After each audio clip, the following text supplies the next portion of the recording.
오늘은 요셉입니다. 우리가 요셉을 볼 때 파란만장한 인생을 살았다라고들 이야기를 하곤 합니다. 근데 성경에서는요, 야곱을 가리켜 형통한 인생이라고 말씀을 하고 있습니다. 그러니까 한번 우리 다시 한번 정리를 해봐야 돼요. 왜 파란만장하다고 그랬을까?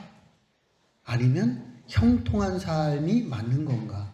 한번 우리 생각하면서 야곱을 살펴보도록 하겠습니다. 요셉이죠. 야곱이 아니라 요셉. 예.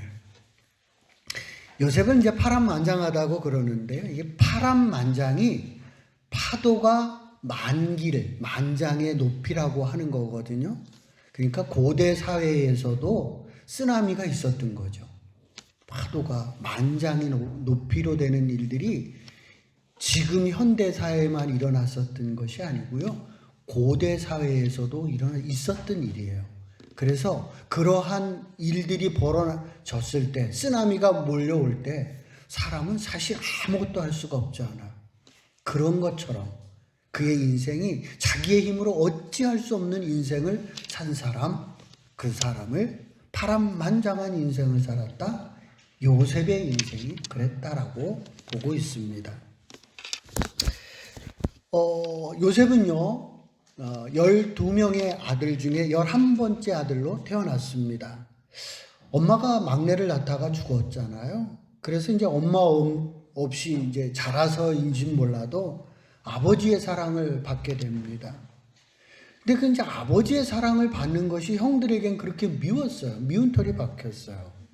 그래서 이 형들이 요셉이를 인신매매범한테 팔아버렸습니다.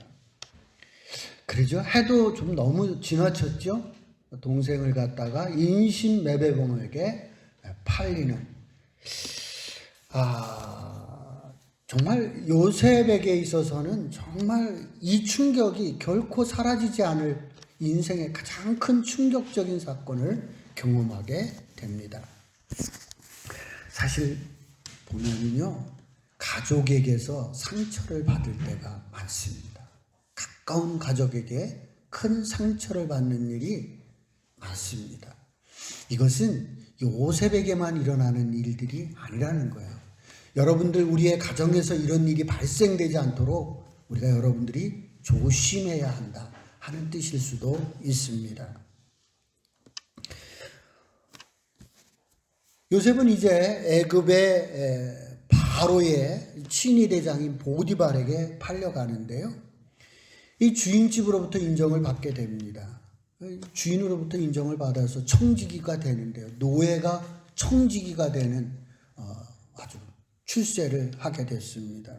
그런데 이제 주인집 아내가 유혹을 하는 거 아니겠어요? 요셉은 뿌리칩니다. 나는 하나님의 사람으로 결코 이런 죄를 지지 않겠다라고 하면서 뿌리쳤습니다. 박수 칠 일 아니에요. 이게 상 받을 일이잖아요. 근데 요셉이는 이 일로 인해서 어디로 가요? 상 받으러 가는 게 아니라 감옥으로 가잖아요. 얼마나 불쌍해요. 정말 잡기 어려운 출세를 했는데, 진짜 그러고 또 좋은 일을 했는데, 요셉이는 상을 받는 것이 아니라 감옥으로 가는 안타까운 모습. 자신의 모든 꿈들이 물거품이 되는 그 인생을 경험하게 됩니다. 요셉은 이제 감옥에 가가지고 누구를 만나느냐 하면 왕의 측근이죠. 빵 굽는 분과 술 빚는 관원을 만나게 됩니다. 그들이 고민하고 있을 때 그들의 꿈을 해몽해 주잖아요. 그리고 신신당부를 합니다. 나가게 되면 나를 좀 구명해달라, 구명운동을 해달라고 부탁을 했는데 이분들이 나가서 2년이 돼도 다 잃어버려요. 참 인생이 안 풀린다 이렇게 안 풀리는 인생이 없죠. 그래서 이러한 요셉의 인생을 가리켜서 파란만장하다, 자기의 힘으로 어찌할 수 없는 인생을 살았다라고 사람들은 기억을 하고 있습니다. 태풍을 좋아하는 사람은 없습니다. 그런데 태풍이 한번 바다를 한번 뒤잡아 놔야만 바다가 건강해진다고 합니다. 사람은 모두 햇빛을 좋아합니다. 그런데 햇빛만 비치면요, 사막이 되고 말아버립니다. 비가 와야 땅은 비옥해진다. 그런 얘기죠.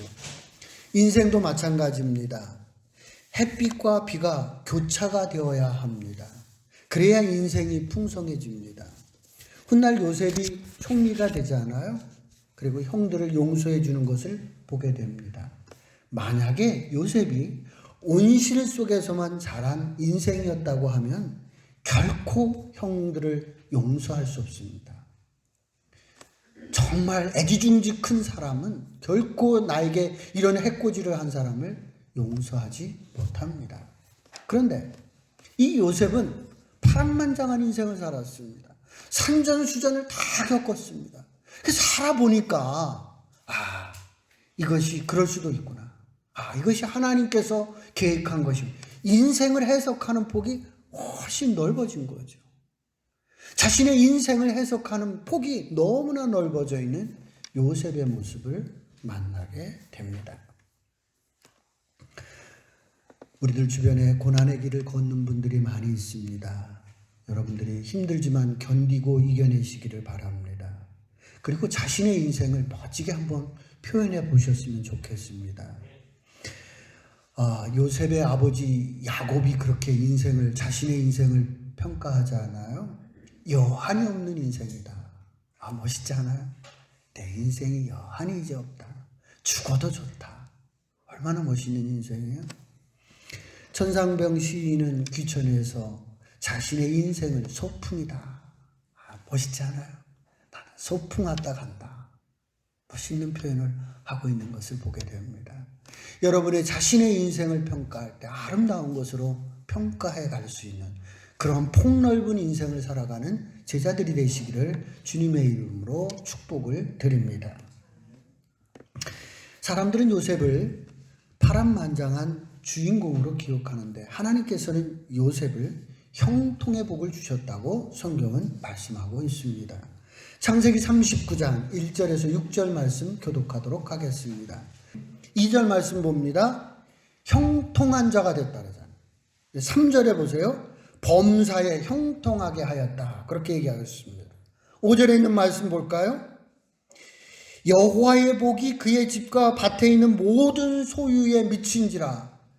요셉이 관리하고 있는 그 일들로 인해서 누구까지 복을 받는 거예요?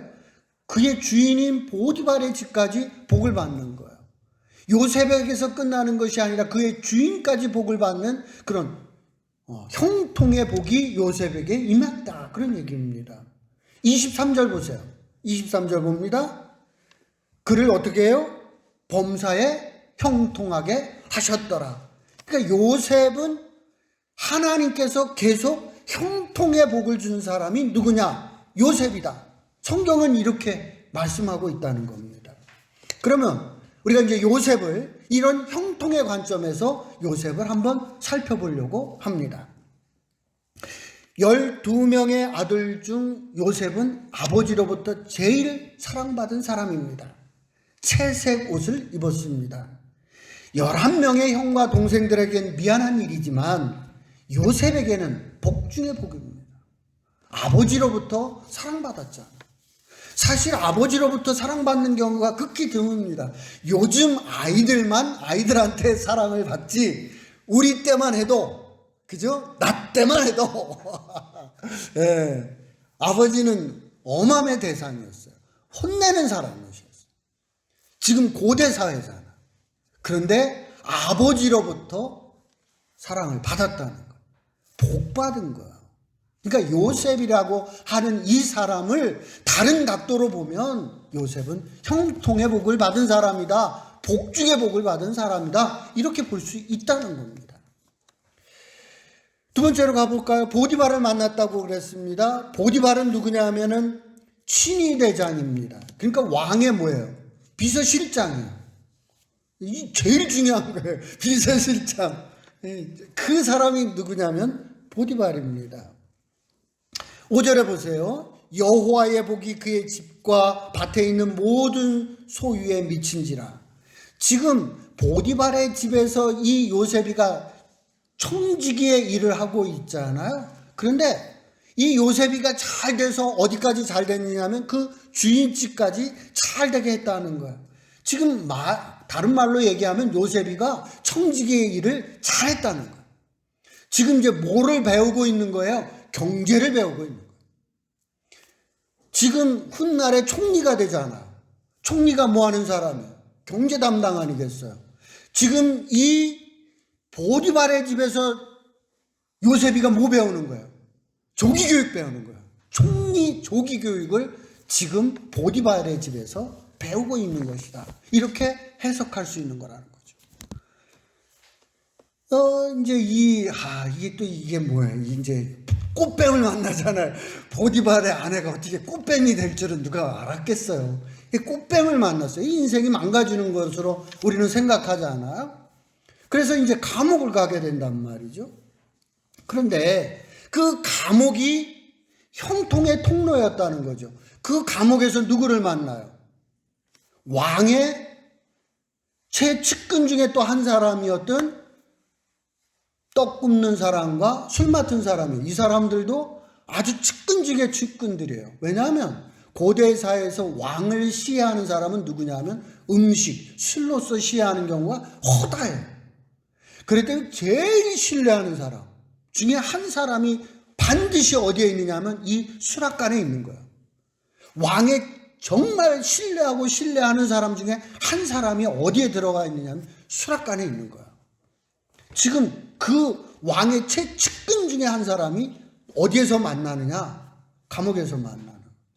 총리가 된다는 게 경제만 잘해서 총리가 되는 건 아니잖아요. 모두 잘해야 돼요. 정치도 잘해야 돼요. 누구를 잘 알아야 돼요. 바로를 잘 알아야 될 거 아니에요. 바로에 대한 공부를 하는 거예요. 정치 공부를 하는 거예요. 속성. 최속성으로 이 깜방에서 정치 교육을 하고 있는 요셉의 모습을 만나게 된다는 거죠. 나쁘게만 해석하면 그런데 정말 형통의 관점으로 보면 맞잖아요. 총리가 되는데 필요한 과정이에요. 좋은 선수가 되기 위해서 많은 훈련을 쌓아야 되잖아요. 훈련이 뭐예요? 땀방울이고 힘든 거예요. 훈련 받으면서 안 무너지고 안 까지고 그러는 데가 없어요. 다 하는 것이 힘든 거예요. 요셉이 총리가 되기 위해서 거쳐가는 이 길은 뭐냐? 축복으로 가는 통로요. 그 통로를 거쳐 지나가면서 얻는 훈장이라는 거죠. 우리가 어떤 관점으로 바라보느냐에 따라서 해석하는 것은 큰 차이가 있는 것을 보게 됩니다. 그래서 중요한 거는 뭐냐면요. 어떻게 해석하느냐요. 지금 이것이 나에게 하나님께서 주시는 복인지, 하나님이 나에게 형통의 복을 주시는 건지, 내 인생이 팔자가 사나워서 파란만장한 인생을 살고 있는 건지 내가 어떻게 해석하느냐는 거죠. 그래서 중요한 건 내 스스로 이게 팔자 소관으로 보느냐 아니면 하나님의 축복의 통로로 보느냐, 그거는 내가 판단하는 거라는 거죠. 요셉은 자신의 걸어가는 이 길을 뭘로 봤느냐, 중요한 건 그거예요. 요셉이는 이 고난의 과정을 뭘로 봤느냐, 형통의 길로, 축복의 통로로 요셉은 해석하고 있다는 겁니다. 창세기 45장 5절 말씀입니다. 요셉은 이래서 이것을 형들을 원망하거나 형들을 복수하는 데 사용하지 않았다는 거예요. 하나님께서 우리의 가족을 구원하시기 위하여 나를 먼저 보내신 것이다. 축복의 통로로 나를 사용하기 위해서 먼저 보내신 것이고, 우리 가정을 구원하시기 위해서 나를 하나님께서 먼저 보냈다라고 요셉은 해석한 거예요. 그렇기 때문에 형들에게 복수하지 않은 겁니다. 요셉이 착한 사람이기 때문에 형들을 용서하지 않은 게 아닙니다. 요셉도 속상했어요. 그러나 가만히 되돌아보니까 이것이 하나님의 섭리라고 하는 것을 깨달은 거예요. 그러니 하나님께서 주시는 길인데 뭘 그걸 갖다가 복수를 하고 그래요. 다 용서하고 넘어가는 요셉의 모습을 만나게 됩니다. 그러면 그를 낳은 아버지는 요셉을 어떻게 평가하나 볼까요? 49장 22절 말씀입니다. 세강아 한 번만 불러봐라. 뭐라고? 너는, 이게 여기서 그 야곱의 축복이 여기 나오는 거예요. 야곱이 누구를 축복하는 거야? 요셉이를 축복하는 내용이라는 거야. 그 내용이 여기서 나오는 거야. 아버지는 뭐라고 축복을 해주는지 잘 보세요. 우리 부모가 자식에게 축복을 이렇게 해줘야 되는 거예요. 요셉에게 뭐가 있다는 거예요? 높은 담들이 있었다는 거예요. 그죠? 그런데 그 요셉이는 어디에 뿌리를 두고 있어요? 샘 곁에 있었다는 거예요. 그래서 이 요셉이가 어디를 넘어갔어요? 담을 넘어가는 거예요.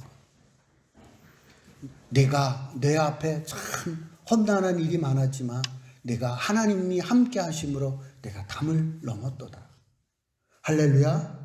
우리가 자녀들에게 이런 복을, 축복을 내리는 부모들이 되시기를 주님의 이름으로 축복을 드립니다. 요셉을 이런 관점으로 보니까 요셉은 복 있는 사람이었습니다. 요셉은 하나님께서 형통의 복을 준 사람이었습니다. 분명히 하나님께서도 여러분들에게 형통의 복을 주신 줄로 믿습니다. 이제 여러분의 인생을 해석할 때 축복으로, 형통으로 해석해가는 제자들이 되시기를 주님의 이름으로 축복을 드립니다. 우리가 이제 창세기를 시작하면서, 이제 창세기가 다음 주면 끝이 나는데요. 이 창세기를 시작하면서 제가 여러분들에게 드렸던 말이 하나님의 나라의 관점에서 창세기를 좀 보자 하는 얘기를 드렸을 겁니다. 이 요셉은요, 이제 하나님 나라의 밑그림을 완성하는 사람이 됩니다. 밑그림이라고 하는 게 있잖아요. 그 밑그림의 완성자가 바로 요셉입니다. 주보를 봐주시기 바랍니다. 주보 옆에 보면 이스라엘의 12지파가 나옵니다. 야곱의 12아들인 거죠. 야곱에게는 4명의 아내가 있었습니다. 레아와 실바와 라헬과 비라입니다. 레아의 밑에 자녀들은 누가 있죠? 한번 함께 해봅니다. 시작. 시몬, 레위, 유다, 이사갈, 스볼론. 실바에게서는 갓, 아셀. 라헬에게서는 베냐민. 비라에게서는 압달리. 그래서 12명의 자녀가 있어요. 그래서 이스라엘이 12지파가 되는 거예요. 근데 가나안 땅에 들어가 가지고는요, 레위 지파는 뭐예요? 제사장 지파로 빠지잖아요. 그래서 이 제사장 지파로 빠지니까 11지파가 되잖아요. 그래서 이제 이 요셉 지파에게서 누구? 아들이었던 에브라임과 므낫세가 이 자리를 차지하게 되는 거예요. 그러니까 요셉 지파라는 건 없는 거예요. 요셉 지파가 없고 누가 있어요? 에브라임과 므낫세 지파가 돼서 다시 12지파가 되는 거예요. 그게 이해가 됐죠? 네, 그렇게 해서 이스라엘 땅을 분배해 줄 때 12지파에게 이렇게 해주지, 요셉 지파는 안 준다는 거예요. 요셉 지파를 안 주는 것은 바로 두 아들을 통해서 주기 때문입니다. 밑에 이제 그림을 봐주시기 바랍니다.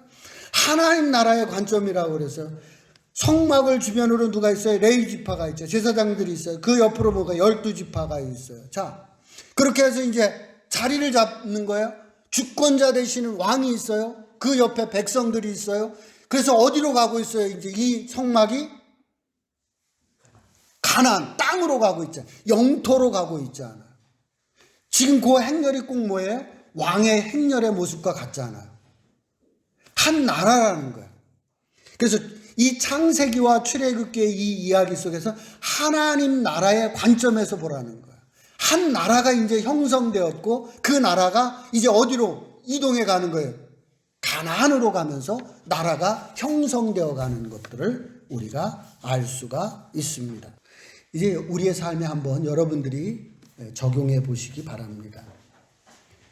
요셉은 꿈 때문에 고난을 받았고요. 꿈 때문에 성공한 사람입니다.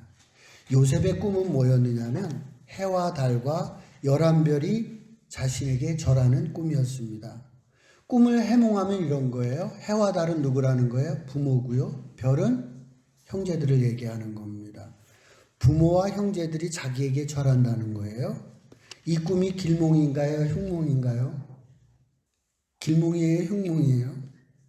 아버지가 아들에게 절하고 형이 동생에게 절한다. 꼭 흉몽처럼 보이지 않아요? 흉몽처럼 보여요. 근데 훗날 총리가 됐어요, 요셉이. 총리 앞에서 아버지가 절하는 게 흉몽이에요? 길몽이죠. 그러죠? 아니, 총리가 됐는데 아버지가 절 못할 일이 뭐가 있어? 얼마나 영광이야. 흉몽과 길몽이 따로 있는 게 아니에요. 해석하기 나름이요. 여러분의 인생을 여러분들이 잘 해석하십시오. 좋게 해석하십시오. 요셉은 훗날에 떡 굽는 사람과 술 빚는 사람을 만나고 그들의 꿈을 해몽해 주잖아요. 또 요셉은 바로의 꿈도 해몽해 줬습니다. 그 꿈이 뭐였느냐? 7년간은 풍년이 드는 거고 7년간은 흉년이 드는 꿈이었었습니다. 근데 바로가 그 꿈을 2번이나 꾼 거예요. 그래서 요셉이 해몽을 해줘요. 2번을 꿨다는 건 하나님께서 반드시 그렇게 하신다는 거다. 그러니까 당신에게 뭐가 온다는 거야? 풍년이 7년, 흉년이 7년이 오는 것이 당신에게 반드시 온다. 그 얘기를 요셉이가 해몽해 주는 거예요. 근데 여기서 끝나지 않았어요. 요셉이 뭘 얘기하느냐면 대안을 제시하잖아요. 풍년이 들었을 때 뭐를 하자는 거예요? 흉년을 대비하자는 거예요. 중요한 건 이런 거예요. 꿈만 해몽해서 되는 게 아니라 대안을 세우는 거예요. 지금 이 상황에서 어떻게 다음 대안을 하는가. 요셉이는 이 대안을 세운 사람이라는 거예요. 꿈보다 해몽이라고 그러잖아요. 요셉의 인생을 파란만장하게 보느냐, 형통한 자로 보느냐, 그건 여러분의 목이에요. 여러분의 목이에요. 그리고 여러분들이 그것을 어떻게 해석하고 어떻게 대비하느냐, 대비를 어떻게 하느냐. 인생이 고난이 왔을 때 내가 어떻게 대비하고, 내가 정말 높은 자리에 있을 때 어떻게 내가 처신하느냐. 그런 대안이 세워지면 그의 인생은 성공하는 인생이 될 수 있다 하는 것을 알 수가 있습니다. 또 한 가지 우리가 우리 삶에 적용해 볼 거는요. 요셉은 꿈을 잘 꾸는 사람이었었고 꿈을 잘 해몽하는 사람이었어요. 꿈으로 인해서 고난이 왔고 꿈으로 인해서 총리가 되는데 그 꿈을 자주 꾸게 되고 꿈을 잘 해몽해요. 근데 보세요. 꿈이라고 하는 거예요. 뭐 꿈꾸고 꿈 해몽하는 게 힘든 일은 아니잖아요. 꿈은 내가 그냥 꿔주는 거고 꿈 해몽하는 것도 우리 금방 들어봐도 우리 저거 태몽인데 금방 알잖아요. 저거 개꿈인데 다 알잖아요. 꿈 해몽하는 게 어렵지 않습니다. 그런데 이 보잘것없는 거를 잘 활용했더니 훗날 뭐가 됐어요? 총리가 됐어요. 참 남들이 보기에 별것도 아닌 걸 가지고 그 사람은 출세할 수도 있고 유명한 사람이 될 수도 있다는 거예요. 꿈꾸는 그 보잘것없는 것 하나를 가지고 요셉이는 총리가 되었습니다. 하나님께서는 우리 모두에게 달란트를 주셨습니다. 5달란트, 2달란트, 1달란트 모두에게 주셨습니다. 달란트를 땅에 묻어두지 말아야 합니다. 투자하고 개발하십시오. 많은 사람들이 하나님께 내게 주신 재능을 모르는 사람이 많습니다. 그런가 하면 그 재능을 묻어두는 사람도 많습니다. 묻어두지 말고 개발해야 되는 겁니다.